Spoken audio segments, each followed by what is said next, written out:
교회는 생명 충만 공동체다라는 제목으로 함께 말씀을 나누겠습니다. 우리가 오늘 성령 강림 주일로 지키죠. 그런데 많은 그리스도인들이 성탄절이나 부활절은 잘 기억하고 잘 지켜요. 그런데 성령 강림 주일 그러면 잘 기억도 못하고 또 생소하게 느낄 때가 많이 있습니다. 물론 교회에서 성령이라고 하는 그런 말을 많이 익숙하게 쓰기 때문에 성령이 무엇다라고 모르는 사람은 없을 것입니다. 하지만 그런 성령을 내 일상생활 속에서 경험하고 체험하지 못하고 살아가기 때문에 때로는 성령이 굉장히 이질적으로 느껴지기도 하더라는 것입니다. 그래서 일종의 성령 결핍증에 걸린 사람들이 많이 있습니다.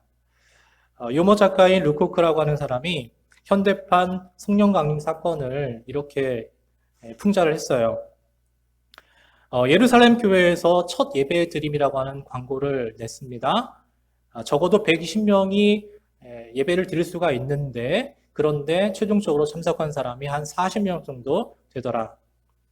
베드로는 최근 구입한 갈릴리의 그러한 호수 별장으로 주말 여행을 떠났고 또 바돌로메는 집에 손님이 왔다고 예배에 참석하지 못했고 또 빌립의 가족은 지난 밤새도록 파티를 즐겼기 때문에 피곤해가지고 일어나지 못해서 못 왔고 안드레는 새 차를 구입하러 모터 수장으로 갔고 마태는 자기 근무처인 세무소에서 시간외 근무를 하고 있고 요한은 사업차 골프를 치러 떠났습니다. 그리고 도마는 때마침 주일날 취직시험이 겹쳐 있는 바람에 시험을 보러 가서 예배를 참석하지 못했더라. 그런 이야기입니다.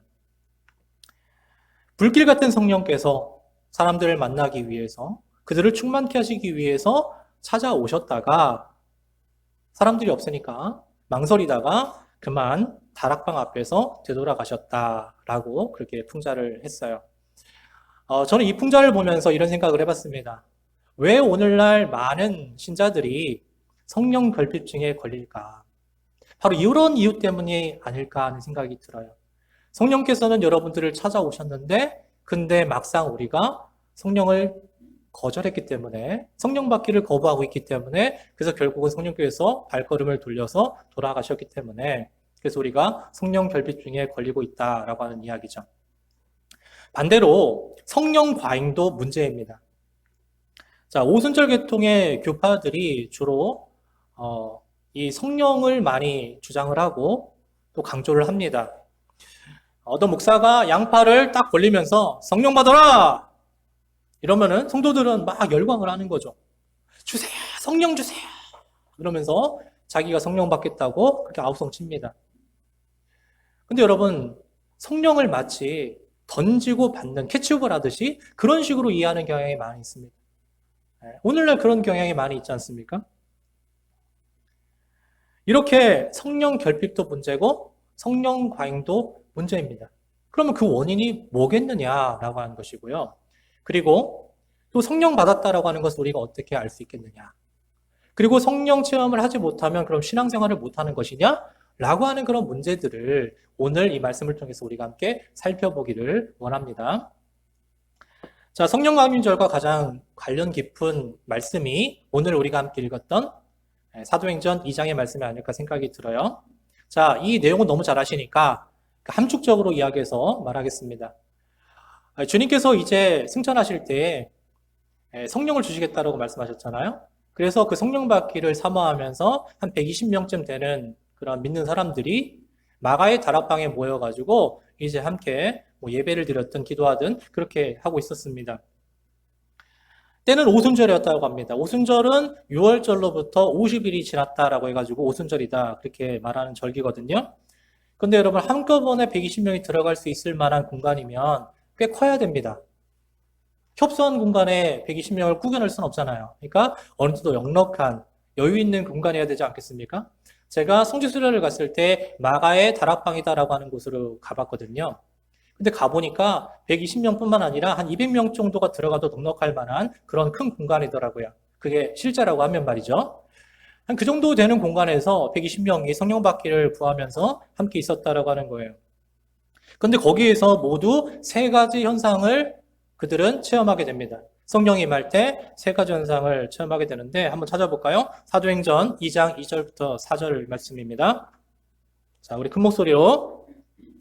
호련히 하늘로부터 급하고 강한 바람 같은 소리가 있어 그들이 앉은 온 집에 가득하며 마치 불의 엿처럼 갈라지는 것들이 그들에게 보여 각 사람 위에 하나씩 임하여 있더니 그들이 다 성령의 충만함을 받고 성령이 말하게 하심을 따라 다른 언어들로 말하기를 시작하니라.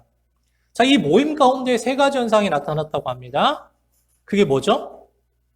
보니까 바람, 불, 그리고 다른 언어.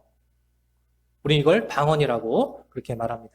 자, 이 세 가지 현상을 목격하게 된 거예요. 체험하게 된 거예요. 자, 먼저 바람입니다. 여러분, 지금 그들이 모여있는 곳은 실외예요? 실내예요? 실내잖아요. 다락방이니까. 실내에 있단 말이에요.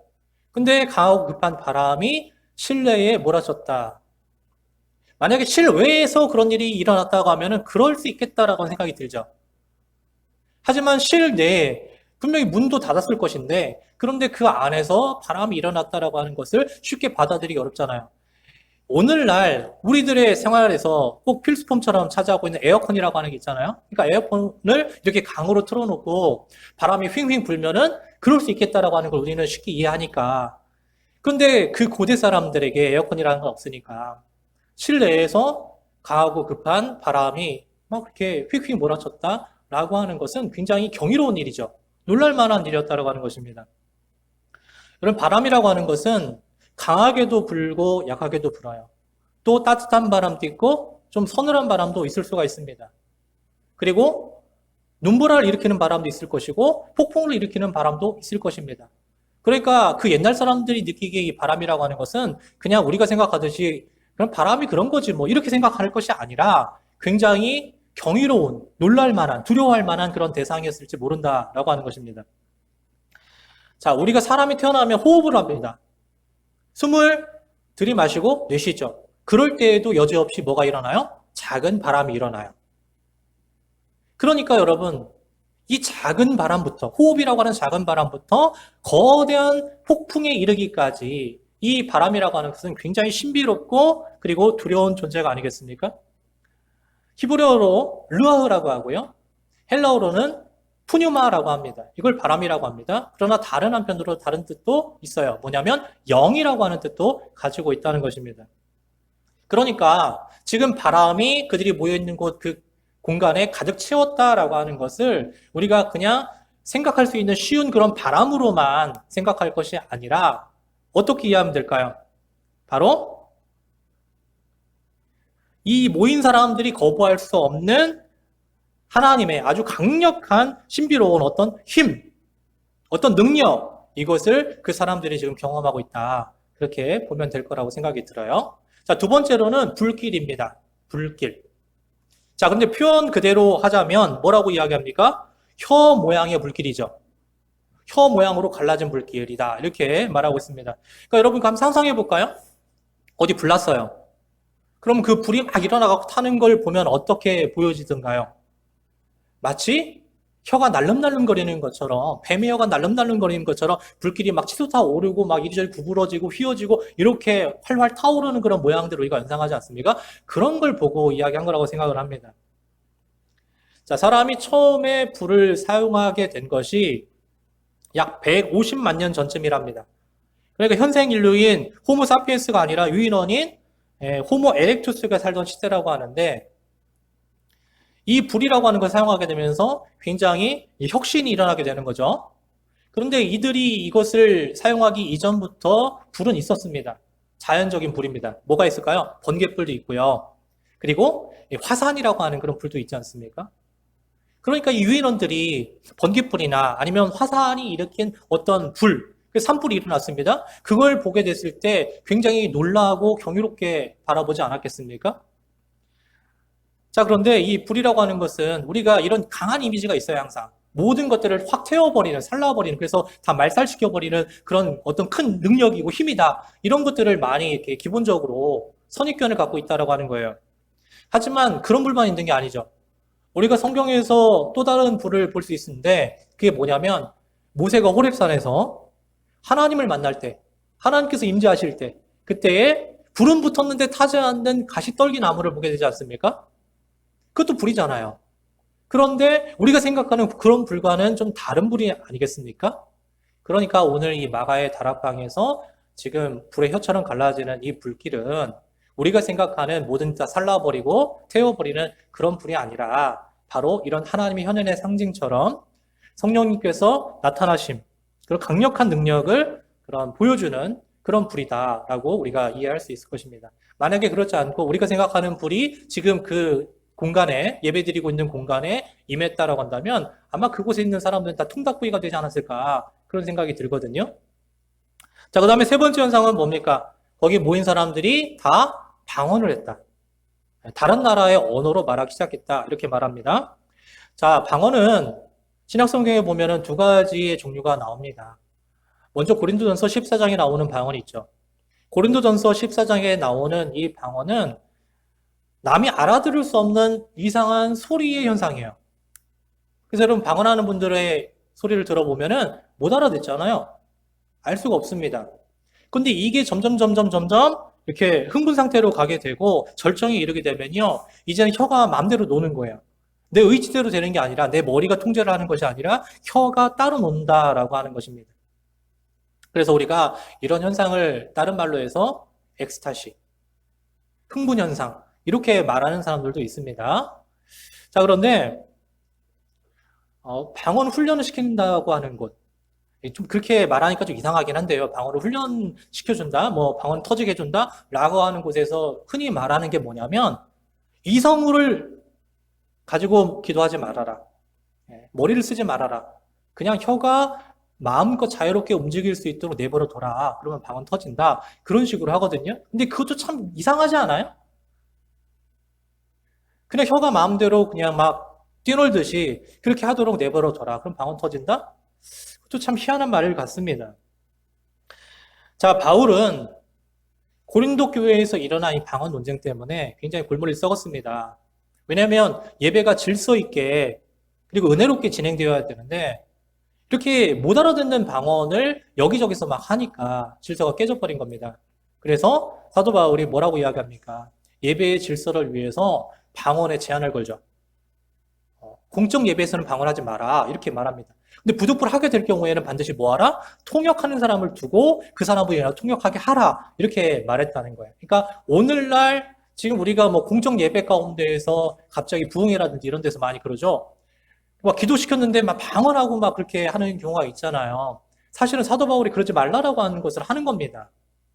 통역하는 사람이 있어서 그들이 무슨 방언을 하는지, 무슨 언어로 어떤 뜻으로 방언하고 있는 건지 그걸 알려준다라고 하면 문제될 게 없는 거지만 그런데 우리가 그걸 알아듣지 못하고 그냥 요상하고 시끄러운 소리로만 들려진다라고 하면 사실은 그게 어떤 분위기를 해치는 예배 분위기를 저해하는 그런 경우가 될 수 있기 때문에 삼가하는 것이 좋다라고 하는 그런 이야기입니다.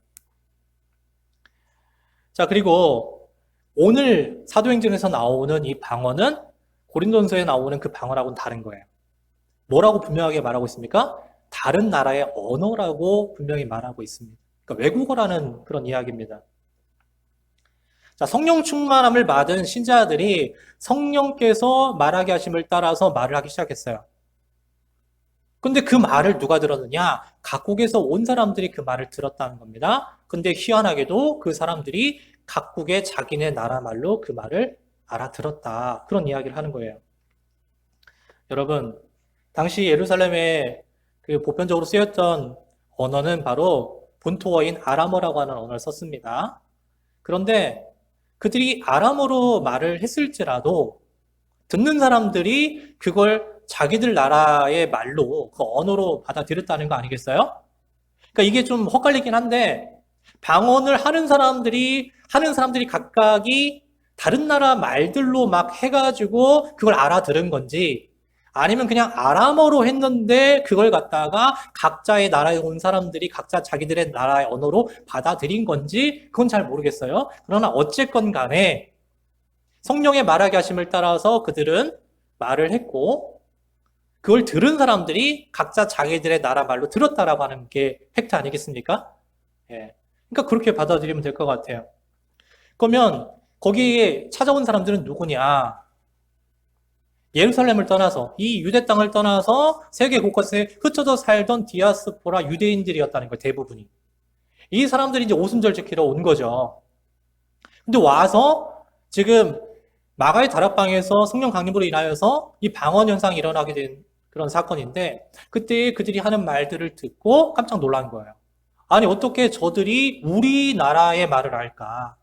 외국어를 배운 것이 아닐 것인데 어떻게 저 사람들이 우리나라의 말로 하나님의 큰 일을 말하고 있을까라고 놀라고 의아해했던 겁니다. 그래서 12절 13절 볼까요? 12절 13절 다 놀라며 당황하여 서로 이르되 이 어찌된 일이냐 하며 또 어떤 이들은 조롱하여 이르되 그들이 세술에 취하였다 하더라. 깜짝 놀란 거예요. 그렇죠? 어떻게 이렇게 가능하겠습니까? 그러자 베드로가 이제 술에 취해가지고 그런 거 아니냐 그러니까 베드로가 다른 11 사도들과 함께 서가지고 대표로 말하기 시작합니다. 설교하기 시작한 거예요. 그 설교의 내용은 대략 이런 겁니다. 아니 지금 시간이 9시인데 오전 9시인데 무슨 술 취해가지고 지금 이렇게 말한다고 합니까? 이 현상은 말이죠. 이미 구약 선지자인 요엘 선지자를 통해서 예언된 거 아니겠습니까? 그때 뭐라고 했습니까? 마지막 때에 하나님께서 사람들에게 영을 부으신다고 했잖아요. 우리 믿는 사람들에게 하나님께서 영을 부어주신 거고 우리는 그 영을 받은 겁니다. 라고 설명을 해줘요. 그게 요엘 2장 28절의 말씀을 갖다 인용해가지고 베드로가 설교한 거거든요. 자, 우리가 17절까지만 읽었는데 베드로의 설교는 36절까지 이어집니다. 그리고 이 설교를 다 들은 사람들이 막 회개하고 그리고 결국은 3,000명이나 되는 사람들이 어떻게 했어요? 예수님을 믿게 되더라. 이렇게 말씀하고 있죠. 여러분, 많은 사람들이 이 초대교회 성령 강림 이 체험을 기대하고 고대하고 사모합니다. 이때 이 체험을 모두 다 자기도 겪고 싶다, 받고 싶다 이렇게 이야기를 한다는 거예요. 그래서 어떤 사람들은요. 뭐 기도원이나 이런 데 가가지고 아니면 뭐 교회에서도 그럴 수 있겠지만 가가지고 밤새도록 기도하고 그러니까 철야하는 거예요. 찬양하고 기도하고 열광적으로 성령 달라고 막 울부짖으면서 구하고 그럽니다. 요즘에 기독교 여러 교파 중에서 그래도 좀 다들 막 하락세인데 그래도 꾸준하게 부흥되거나 아니면 그 세를 유지하고 있는 그러한 교단이 오순절 계통의 교회거든요. 그러니까 우리가 순복음교회라고 하죠. 그런 교회거든요. 그러니까 이게 먹히니까 다른 교파들도 이 은사주의를 갖다가 차용을 하는 거예요. 가져오는 거예요. 적극 활용을 하는 겁니다. 우리도 똑같이 하자. 그렇게 하는 거예요. 그래서 옛날에는 교파별로 각자의 그런 강조점이나 어떤 특징이 뚜렷했어요. 근데 이제는 그게 많이 벽이 허물어졌죠. 그러니까 좋다고 하면 서로 이렇게 공유하고 서로 이렇게 같이 하니까 지금은 많이 허물어져서 보편화가 되어지게 되는데 어쨌든 지금 감리교 같은 경우에도 은사주의를 많이 표방한 그런 교회들이 있거든요. 예. 그거 왜 그렇게 할까? 제가 볼 때 이유는 이거 같습니다. 물질 문명과 자본주의로 인해서 영혼의 상실감을 가지고 있는 현대인들, 이런 사람들에게 원초적인 열광주의를 기초로 한 오순절주의가 먹히더라는 거예요. 여러분 순복음교회의 예배를 참석해 보셨으면 아시겠죠. 가면 굉장히 뜨겁죠. 열광적입니다. 근데 이 세상을 살아가면서 지치고 힘들고 또 여러 가지 어려움을 당한 사람들이 그런 곳에서 희열을 느끼고 또 치유를 경험하고 또 거기에서 은혜를 경험하고 이런 경향이 많이 있어요. 그러니까 원초적인 그러한 어떤 열광주의거든요. 여기에 빠져가지고 거기에서 힘을 얻는 경우가 있더란 말입니다. 그래가지고 사람들이 거기에 이제 기대를 하는 거죠. 그러나 저는 이런 생각을 합니다. 그럼에도 불구하고 그게 잘 나가고 그게 잘 먹힘에도 불구하고 저는 그럼에도 불구하고 그래도 성경적이어야 되고 그리고 피상적이면 안 된다. 어떤 현상이라든지 어떤 그 분위기를 타고 그렇게 나아가면 안 된다라고 하는 그런 생각을 갖고 있습니다. 그리고 결국은 인간의 그런 심리 현상에 우리가 부응하려고 하는 것은 잘못된 시도다라고 하는 것이죠. 사람들이 그걸 원하고 사람들에게 먹히니까 그래 그걸로 다 몰아서 가자 이렇게 하는 것은 교회로서 잘못된 선택이다. 우리가 그걸 좀 잘 보고 또 판단하고 그리고 이걸 어떻게 하면 신앙적으로 해 나갈 것인가를 생각해 봐야 된다라고 하는 거예요. 성서학자인 헨헨이라고 하는 사람이 이런 지적을 했습니다. 자, 우리는 사도행전 2장에 나오는 오순절 사건에 함축되어 있는 신학적인 진술에 관심을 보여야 한다. 즉 기독교 공동체에 임하여 그들을 이끌어가는 성령은 그들 자신의 내면에서 나온 것이 아니라 하나님으로부터 온 것이며 또한 예수 그리스도를 통해 주어진 것이다. 그리고 성령은 국가와 민족의 장벽을 초월한다는 사실이 이 사건에 함축되어 있는 신학적 진술이다. 저는 성경이 거룩한 책이지만, 거룩한 하나님의 말씀이지만, 그러나 이것이 오용될 경우에, 오해되어질 경우에 가장 위험한 책이기도 하다는 생각이 들어요. 여러분, 물질적인 그런 풍요를 갖다가 신의 축복으로만 말하고, 그래서 여러분 만몬주의라든가 아니면 번영신학이라든가 이런 것들이 들어온 거 아니겠어요? 무조건 우리가 하나님께 물질을 구해서 그거를 풍요해지고 성공하고 이런 것들이 하나님의 은혜다, 축복이다 이런 쪽으로 나아가는 거고요. 또 다른 나라를 무력으로 침공을 해요. 신의 뜻이라고 하면서. 이게 십자군 전쟁이 그랬던 거 아니겠습니까? 중세시대에. 뿐만 아니라 교회에서 여러 가지 싸움들이 일어나고 갈등들이 일어나는데 사실은 자기 이익을 위해서 그런 일들을 벌이는 경우가 많이 있거든요. 그랬을 때 결국은 자기 자신을 정당하기 위해서 성경을 갖다 끌어다가 말을 한단 말이에요. 성경에 보니까 이렇게 돼 있지 않느냐. 그런데 그거는 자기를 정당하기 위해서 성경을 잘못 쓴 케이스 아니겠습니까? 오용하는 겁니다. 그렇게 잘못되게 될 수 있다는 거예요. 주로 어떤 사람이 그러냐면 문자주의에 빠진 사람들이 그렇습니다. 성경을 문자 하나하나, 맥락 하나하나만 그것만 파고서 그렇게 하는 사람들이 있어요. 여러분, 예를 들어 보겠습니다. 미당 서정조라고 하는 시인이 있어요. 이분이 자화상이라고 하는 시를 썼는데요. 그 식구 중에서 이런 말이 있습니다. 23해 동안 나를 키운 건 팔할이 바람이다. 여러분, 이 말을 듣고서 내가 23살 먹도록 나를 키워준 것이 바람이다. 80%는 바람이 키웠다. 이렇게 이야기하는 것으로 이해가 되세요? 그렇지 않잖아요. 바람이 날 키웠다고요? 우리 엄마 아빠가 아니고? 그러니까 여러분 시적 언어인데 이걸 문자 그대로 보는 사람들도 있더라는 거예요. 아, 바람이 그 시인을 키웠대. 이렇게 말이죠. 여러분 성경을 읽을 때 우리가 정말 이걸 중요하게 여겨야 됩니다. 기본적으로 성경을 잘 읽어야 돼요. 잘 읽으셔야 됩니다. 똑바로. 그러나 그러게 하기 위해서는 문자, 맥락, 전후, 좌우 뭐 이런 거 다 우리가 파악해야 되는 것도 맞아요. 그런데 너무 그것만 집중하지 말라는 거예요. 그것만. 그걸 기본적으로 하되 그러나 이제는 그 속으로 들어가서 그 말씀 안으로 들어가서 궁극적으로 그 말씀이 우리에게 무엇을 말씀하기를 원하는 건가 그 뜻과 의미를 캐내야 되는 거죠. 그게 중요한 거 아니겠습니까? 근데 그렇게 안 하고 말이죠. 그냥 자기가 원하는 대로만 그렇게 자기 방식으로 하니까 결국 성경을 왜곡하게 되는 것이고 결국 그걸 계속 쭉 주장하다가 자기 삶도 황폐해지고 다른 사람들도 나쁜 길로 끌고 가는 그런 죄를 범하게 되는 거 아니겠습니까? 자, 그러면 오순절 마가의 다락방에 있었던 그 사람들이 경험한 성령은 무엇일까라고 하는 겁니다. 자, 여러분, 지금 여러분은 성령을 경험하고 계십니까? 여러분 성령을 경험하고 계세요? 자, 물어볼게요.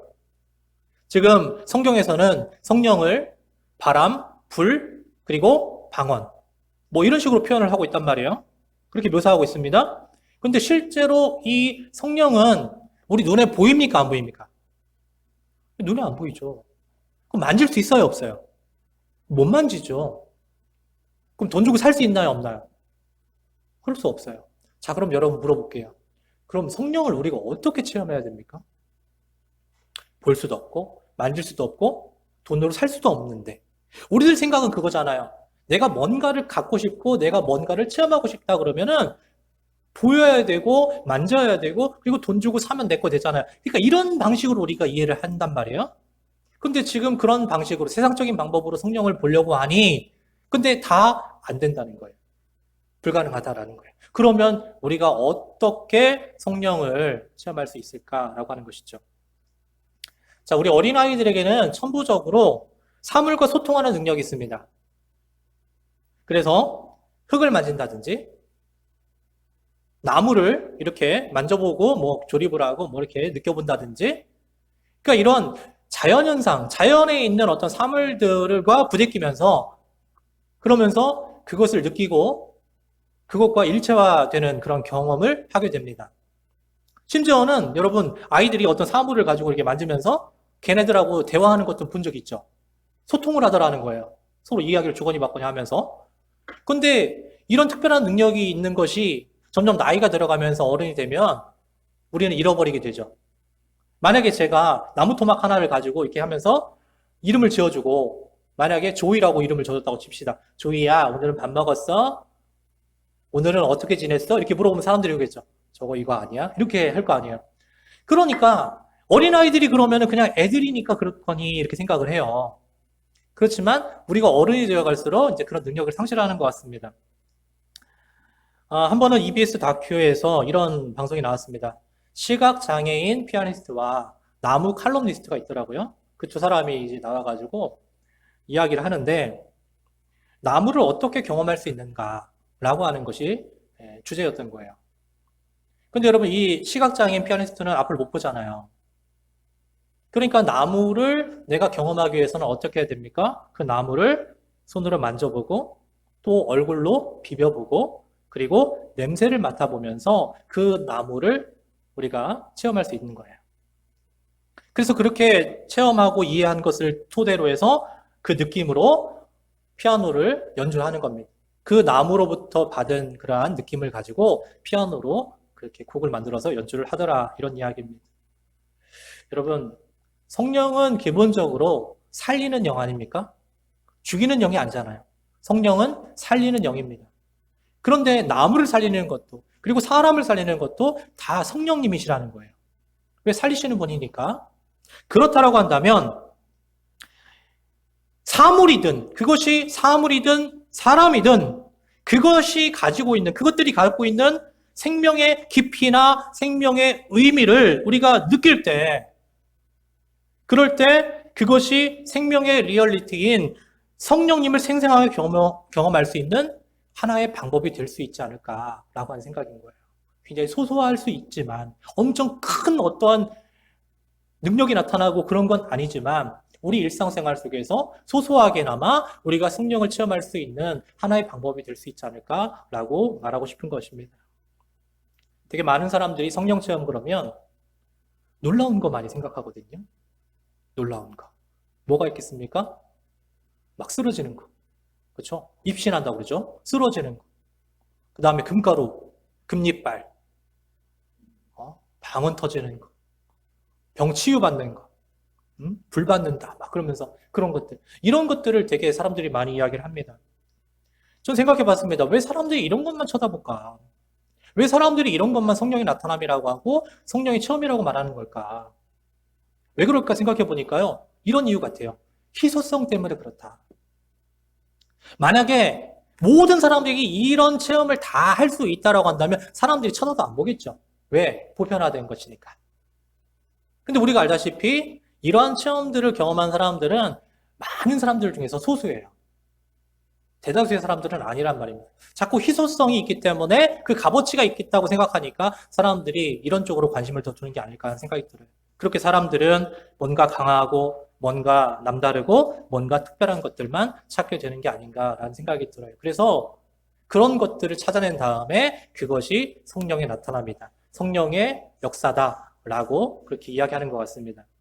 그러나 그런 것들이 진짜 성령의 체험인지 잘 모르겠고요.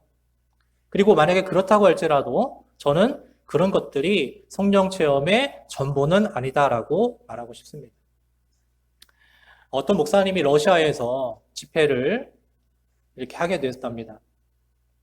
그러니까 러시아 교회니까 이분이 이제 가가지고 말씀을 전하게 된 거죠. 그리고 러시아 사람들이 이렇게 가족들이 모여가지고 예배를 드리는 곳이었는데, 그날 이 목사님이 컨디션 최고였어요. 여러분 보실 때 제가 지금 오늘 컨디션 최고인 것 같아요? 아니면 평상시랑 똑같은 것 같아요? 예, 좋아요, 그래도. 예, 좋은 편입니다. 이 목사님도 컨디션이 좋으니까 오늘 내가 설교를 딱 기깔나게 해가지고 이 사람들 다 은혜 받게 해줘야겠다. 충만하게 해줘야겠다. 이 생각을 하고 이제 올라가 설교를 했습니다. 그 절정을 탁 치닫고 있었어요. 설교를. 근데 갑자기 탁 하더니 전기가 나가버린 거예요. 정전이 되어버린 겁니다. 순간 이 예배당 안이 깜깜하게 된 거죠. 그러다가 막 애들이 막 무섭다고 울기 시작하고 부모들은 달래고 다들 우왕좌왕하고 아우성이고 막 이러고 있었던 거예요. 그럴 때 이 목사님이 러시아어로 북셰 마구시 나쇼미냐, 예, 러시아어래요. 제가 러시아 사람이 아니니까 발음이 안 좋더라도 예, 북셰 마구시 나쇼미나, 예, 전능한 하나님이 날 찾아주셨다라고 뜻이랍니다. 그 찬양을 이렇게 부르는데 이제 마이크가 꺼졌으니까 두 손을 이렇게 확성기처럼 모아가지고 크게 이렇게 부르고 발을 동동 굴러가면서 이 찬양을 시작했답니다. 그랬더니 그새 막 아우성치던 그 현장에서 사람들이 이 찬양을 같이 따라 부르기 시작했다라고 하는 거예요. 찬양하고 사람들은 그 자리를 이탈하지 않고 계속 그렇게 불 들어올 때까지 찬양했는데 흑암 속에서 4분 18초 동안을 그렇게 찬양을 했답니다. 그 불이 들어오자 막 환호성을 지르면서 사람들이 이제 더 막 타오른 거죠. 그 성회는 정말 성공적이었어요. 근데 이 목사님이 이런 말을 하거든요. 자기가 그날 컨디션이 너무 좋았기 때문에 40분 설교를 했는데 그 40분, 그 설교는 정말 성령 충만한 설교였을 거다. 성령 충만한 설교였다. 그런데 그것을 4분 18초의 정전이 압도했다. 이렇게 표현합니다. 나는 정말 컨디션도 좋고 오늘 필 받아가지고 40분 동안 성령 충만한 설교를 했다고 생각하는데 근데 정전했던 4분 18초가 그걸 뛰어넘었다라고 하는 이야기입니다. 그래서 이 목사님이 이렇게 고백해요. 내 목에서 힘이 빠질 때 전능하신 하나님께서 찾아주신다. 이렇게 고백했대요. 여러분, 갑자기 예배 드리다가 뭐 전기 나갈 수 있잖아요. 얼마든지. 뭐 특별한 일 아니지 않습니까? 뭐 엄청난 무슨 역사가 일어나고, 성령 강림 뭐 충만했던 그런 역사처럼 막 바람 막 훅거리고 막 불이 활활 타오르고 막 사람들이 방언 터지고 그런 거 아니잖아요. 그냥 전기가 나가서 불만 꺼진 거예요. 그런데 그 속에서 사람들이 그럼에도 불구하고 함께 마음을 모아서 찬양을 하기 시작했어요. 그 찬양에 성령님께서 반응하셨습니다. 그리고 그 짧은 순간에 그 사람들에게 성령 충만함을 허락해 주셨다는 거예요. 그 목사님의 설교도 좋았겠죠, 물론.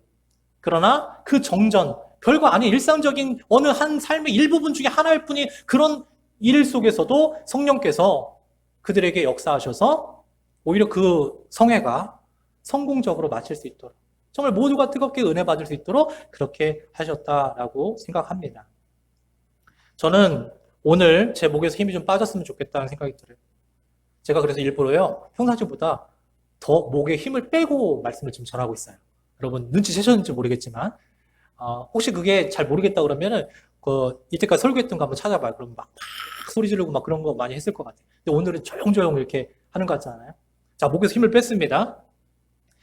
여러분, 제가 설교 준비한 것 이것 때문이 아니라 오늘 진짜 성령께서 여러분 오셔서 여러분들을 만나주시고 여러분을 만져주시고 또 느끼게 해주심을 통하여서 진정한 생명의 역사가 여러분 가운데에서 있고 그런 성령의 역사를 체험할 수 있는 여러분 되기를 간절히 축복합니다.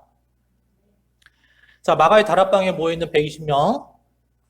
자, 이 120명은 지금 어떤 생각일까? 예수님 십자가 달려서 죽으신 지 사흘 만에 부활하셨어요. 그리고 부활하신 예수님을 만났습니다. 하지만 40일 있다가 예수님께서 다시 승천하셨죠. 다시 말하면 예수님 없는 일상을 이들은 다시 살아가야 됐던 거예요. 예수님께서 올라가신 다음에 다시 오시지 않았으니까 이제 예수님 없는 일상을 그들은 살아가야 했던 겁니다. 그들은 그 후에도 마가의 다락방에 모여서 근근히 모임을 가졌지만 근데 여러분 힘이 많이 빠졌지 않겠습니까? 예수님이 함께 하실 때와 예수님이 함께 계시지 않을 때 우리의 모습이 어떨까요? 굉장히 다를 거라고 생각합니다. 예수님이 안 계시니까 굉장히 힘도 빠지고 또 두려움도 있고 또 앞날이 밝아 보이지 않잖아요. 앞으로 어떻게 될까 우리 운명은. 굉장히 두려웠을 것입니다. 하지만 그런 불확실함 속에서도 그들은 어떠한 마음이 들기 시작했냐면 예수님이 우리와 함께 하신다라고 하는 그러한 느낌. 그런 느낌이 이제 점점 믿음으로 발전해 나가고요. 그런 작은 믿음이 점점 더 커지더니 이제는 근근히 모였던 것이 어떻게 됐을까요? 더 열심히, 더 자주 모이게 되었고, 그리고 이제 예수님을 세상 사람들에게 전하는 것, 복음을 선포하는 것이 더 이상 두렵지 않고 당연하게 여겨지는 것이고 우리가 꼭 해야 될 사명이다라고 여기면서 담대하게 그 일을 행하지 않았겠습니까? 여러분, 그렇게 곧 건들기만 해도 허물어질 것 같았던 교회가 이제 교회의 기초가 튼튼하게 서가게 되고 그리고 한 몸을 이룬 이 교회 공동체가 세워지고 이루어지면서 결국 생명의 충만함을 그들은 경험하게 된 거 아니겠습니까? 여러분, 우리가 오순절에 일어났던 이 성령 강림 체험을 너무 현상에 집중해서 보니까 오늘날에도 불을 내려주옵소서, 어떤 특별한 기적을 내려주옵소서, 어떤 특별한 성령의 나타남을 통하여서 우리를 확 뒤집어 엎어 주옵소서, 우리 삶의 변혁이 일어나게 해주옵소서, 그렇게 우리가 구하고 나아갈 때가 많아요. 그러나 여러분, 두나미스라고 하는 그 성령의 능력은, 그 권능은 사실 우리가 많이 오해를 했던 것 같습니다. 두나미스를 영어로 하면 다이너마이트, 그러니까 폭발적이다. 그러니까 이게 더 나아가서는요, 다이너마이트에서 점점 발전하는 나중에는 원자탄, 핵폭탄까지 이제 막 설교하시는 목사님들이 있더라고요. 물론 두나미스라고 하는 게 그런 폭발적인 능력, 힘 이걸 갖고 있기도 해요. 뜻이 있어요. 하지만 근본적으로는 이렇게 초대교회에서 시작된, 그래서 정말 연약한 믿음의 사람들의 모임으로 시작된 이런 역사, 이렇게 믿음의 역사가 발전해 나가는 그런 모습들, 교회, 한 몸을 이룬 공동체, 이것도 두나미스거든요. 여러분, 이런 모임이, 이런 공동체가 더 열심을 다하고 열정적으로 임하면 엄청난 파괴력을 낼 거 아니겠습니까? 엄청난 힘을 낼 거 아니겠습니까? 근데 우리는 어디에만 초점을, 강조점을 두고 있느냐 하면 폭발, 핵폭탄, 파괴력 이런 데만 초점을 두고 있더라는 거예요. 근데 폭발이 일어나기 전에는 무엇이 있어야 되겠습니까? 예수님을 구주로 믿고 한 몸을 이룬 공동체인 교회가 온전하게 세워져 가는 그런 과정이 있어야 되는 거죠. 그게 오순절 성령 강림을 통하여서 우리에게 주어진 역사이고 우리는 그걸 받아서 더욱더 성령의 역사 가운데에서 이 교회를 건강하고 아름답고 튼튼하게 세워가야 될 그런 책임이 있는 사람들인 거예요. 여러분, 저는 사도행전을 기록한 누가가요, 바로 이런 체험을, 어떻게 보면 일상적이고 별것 아닌 것 같은 그러한 체험을 나를 키운 건 파라리 바람이라고 한 그 시인처럼 독자들이 생생하게 느낄 수 있도록 바람과 불이라고 하는 그러한 어떤 도구를 이용해서 그런 현상을 통해서 스펙타클하게 그려낸 것이 아닐까라고 하는 생각도 조심스럽게 해봅니다. 그래서 교회는 교부시대 때부터 성령의 피조물, 즉 성령 공동체라고 불리게 되었어요. 그러니까 우리 교회, 아니 세상의 모든 교회는 다 뭐예요? 성령 공동체입니다. 근데 이 성령이라고 하는 것을 우리가 생명으로 바꿔보자는 거예요. 성령 충만 공동체인데 우리가 성령은 살리는 영이니까 생명으로 바꾸자는 것입니다. 그래서 교회는 뭐다? 생명 충만 공동체다. 아멘? 생명 충만 공동체다. 그런 겁니다. 입에 딱 붙진 않죠. 오히려 성령 충만 공동체, 이게 또 입에 딱 붙잖아요. 왜 그러냐면 우리가 생명이라고 하는 말을 너무 별로 진지하게 생각해보고 살지 않았어요. 보통 우리가 살아간다라고 했을 때 잘 먹고 잘 사는 것을 갖다가 웰빙이라고 하지 않습니까? 요즘에 웰빙. 근데 그걸 다른 말로 하면은 라이프거든요. 라이프, 삶. 근데 삶이라고 하는 것은 다른 말로 하면 생명이란 말이에요. 그러니까 남보다 더 잘 먹고 잘 사는 것이 풍족한 삶을 가져준다. 이런 생각들을 많이 하기 때문에 특별히 생명에 대해서 크게 우리가 관심 두고 생각하고 살아가지 않았던 거예요. 요즘에 이제 대통령이 바뀌고 나서 대통령이 주로 하는 이야기가 무엇입니까? 또 정치인들이 하는 이야기가 무엇입니까? 경제 문제. 특별히 민생 문제에 전념하겠다. 이런 얘기를 하죠. 물가가 자꾸 올라가니까 기름값 폭등하고 곡물 가격 폭등하고 그래서 먹고 살기 힘들어지고 그러니까 지금 민생에 집중하겠다 이렇게 말합니다. 해야 됩니다. 그런데 제가 우려하는 건 뭐냐면 하면서 결국은 정말 우리 국민들을 위해서 그렇게 해야 되는데 결국 이때까지 정치인들이나 아니면 누가 했던 것처럼 실제로는 자기 이름 내는 게 목적으로 그렇게 나아가는 경우가 많이 있거든요. 그리고 너무 한 분야에만 그렇게 올인해가지고 나아가다 보면 다른 어떤 부분이 또 약해지게 되거든요. 소홀히 하게 되면 약해지고 무너지게 되거든요. 그러면 또 안 됩니다. 국정이라고 하는 것은 항상 균형 있게 가야 되는 겁니다. 균형감 있게 가야 되는 겁니다. 그런 것처럼 우리 교회라고 하는 것도 마찬가지죠. 교회가 한국교회 같은 경우는 특별히 그래요. 성장 일변도로 왔어요. 그죠? 성장. 큰 교회, 큰 교회, 큰 교회. 이렇게만 왔다는 것입니다. 그러면 그것에 대한 반발작용으로, 그것에 대한 부작용으로 어떠한 일이 일어날까요? 바로 본질을 잃어버리게 된다는 것입니다. 기독교의 본질이 무엇입니까? 바로 예수 그리스도잖아요. 여러분, 교회가 커졌지만 그 안에 예수님이 없다면, 십자가는 달고 있지만 거기에 예수 십자가의 본질, 그 의미가 희석되어서 마치 아무것도 아닌 것처럼 되어버렸다면 그러면 굉장히 큰 잘못을 저지르고 있는 거 아니겠습니까? 여러분, 우리가 예수님을 통해서 생명 충만, 성령 충만을 경험해야 될 줄로 믿습니다. 혹시나 우리들 가운데 이런 분은 없겠죠? 성령? 그까이 거 뭐 나하고 별 상관없어. 그런 거 몰라도 얼마든지 잘 살았어. 그냥 돈하고 건강만 있으면 돼. 여러분, 저는 이런 사람들 때문에 누가가 이렇게 했을 거라고 생각해요. 성령을 바람과 불과 방언으로 묘사했을 것이다.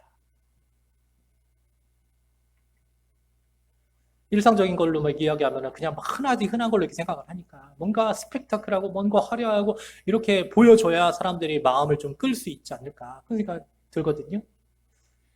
참 그러고 싶지 않았지만 사람들의 마음이 그러하니 옛다. 니들이 원하는 대로 그렇게 해서라도 너희들이 사모하는 사람들이 되어라 라고 한 게 아닐까 하는 생각이 들어요.